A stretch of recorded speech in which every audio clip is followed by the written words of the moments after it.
अस्सलाम वालेकुम। प्रोग्राम में खुशामदीद। मैं हूं एहतिशाम उमीरुद्दीन। नाजरीन, मौजूदा सियासी सूरत हाल एक अजीब मंजर पेश कर रही है। पाकिस्तान पीपल्स पार्टी की हुकूमत पिछले 3.5 साल से इक़्तिदार में रहने के बावजूद अवाम की उमंगों पर पूरा उतरने से कासिर है। मुस्लिम लीग नवाज को देखा जाए तो पहले हुकूमत का हिस्सा थी, बाद में जब अलहदा हुई तो बहुत देर तक ये इल्ज़ामात लगते रहे कि एक फ्रेंडली ऑपोजिशन है। मौजूदा जो सियासी सूरत हाल है उसमें मुस्लिम लीग नवाज के जो लीडर हैं मियां मोहम्मद नवाज शरीफ साहब, उनके बयानात को अगर देखा जाए और दीगर रहनुमाओं के बयानात को देखा जाए तो अब लगता है कि सूरत हाल तब्दील हो गई है and it is no more a friendly opposition.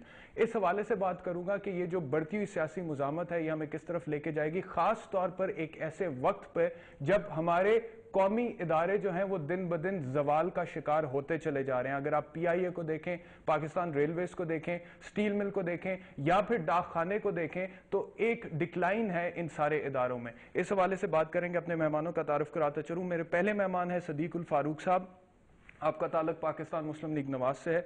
उनके साथ तशरीफ रखती हैं कशमाला तारिक साहिबा, आपका ताल्लुक पाकिस्तान मुस्लिम लीग की हम ख्याल से है।